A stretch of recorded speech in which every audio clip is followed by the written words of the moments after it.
দক্ষিণ চব্বিশ পরগনায় কালী পুজোর উদ্বোধনে যাওয়ার পথে শুভেন্দুর গাড়ি ঘিরে তুমুল বিক্ষোভ। দফায় দফায় বিক্ষোভ দেখালেন তৃণমূলের নেতা কর্মীরা। গন্তব্যে পৌঁছে পাল্টা সুর চড়ালেন বিরোধী দলনেতা। দর্শকদের ভিড় থেকে উঠল রাষ্ট্রপতি শাসনের দাবি।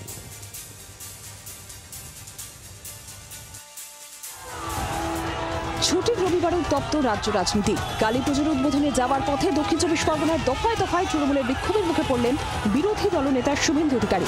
এদিন শুরুতেই মন্দিরবাজার বিধানসভার দক্ষিণ বিষ্ণুপুর এলাকায় শুভেন্দুর কনভয় ঘিরে বিক্ষোভ দেখান তৃণমূলের নেতাকর্মীরা। পরে সাতঘরায় পুজো উদ্বোধনে গিয়ে শেষ দেখে ছাড়ার হুঁশিয়ারি দেন বিরোধী দলনেতা।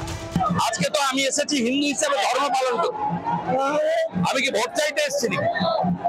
তাহলে বাধা দেবে কেন? আরে হিন্দুরা পশ্চিমবঙ্গে তার ধর্ম পালন করতে পারবে না। করুন, যত পারেন করুন, এর শেষ আছে। সাতঘরা থেকে বেরিয়ে পাথর প্রতিমার দিকে রওনা দেয় বিরোধী দলনেতার কনভয়। মথুরাপুর থানার খুঁটির বাজারে পৌঁছতেই গাড়ি ঘিরে তুমুল বিক্ষোভ শুরু করেন শাসক শিবিরের লোকজন। এরপর দফায় দফায় লালপুর, কৃষ্ণচন্দ্রপুর, কাশীনগরে শুভেন্দুর কনভয় ঘিরে বিক্ষোভ দেখানো হয়। মূলত বঞ্চনা হচ্ছে বাঙালিদের ওপরে, এই রাজ্যের মানুষের উপরে অঞ্চল হচ্ছে, সেই কারণে কিন্তু এলাকার মানুষ এভাবে বিক্ষোভ দেখায় এবং এই বিক্ষোভের মুখে দফায় দফায় পড়তে হয় শুভেন্দু অধিকারীকে। যদিও হামলার অভিযোগ উড়িয়ে দিয়েছে তৃণমূল শিবির। আমরা মহিলারা, আমাদের হাতে শুধু জব কার্ড আর প্ল্যাকার্ড ছিল, আমরা হামলাটা কিভাবে করব? আমরা ওনার কাছে আবেদন করতে গিয়েছি, ওনাকে সম্মান জানিয়ে আবেদন করেছি যে 100 দিনের কাজের টাকা আমাদের দেওয়া হোক, আবার যোজনা দেওয়া হোক, শিক্ষা স্বাস্থ্য খাতে যে টাকাগুলো বন্ধ করা হয়েছে, বাংলাকে কেন বঞ্চিত করা হচ্ছে। পথের বাধা পেরিয়ে পাথর প্রতিমায় পুজো উদ্বোধন করেন শুভেন্দু। এরপর মঞ্চে দাঁড়িয়ে ফের নিশানা করেন তৃণমূলকে। সে সময় ভিড় থেকে উঠে আসে রাষ্ট্রপতি শাসনের দাবি।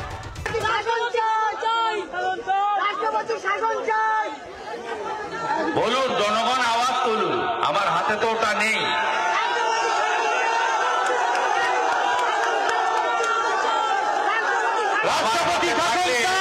আমার হাতে থাকলে ওটা 1 ঘন্টা লাগতো না।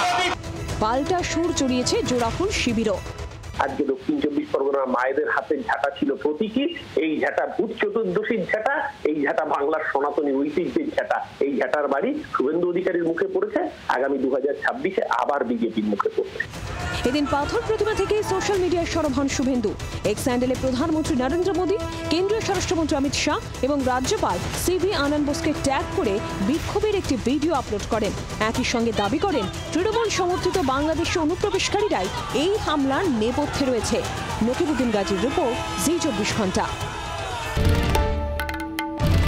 বাংলার আওয়াজ, বাঙালির আবেগ, জি 24 ঘন্টা।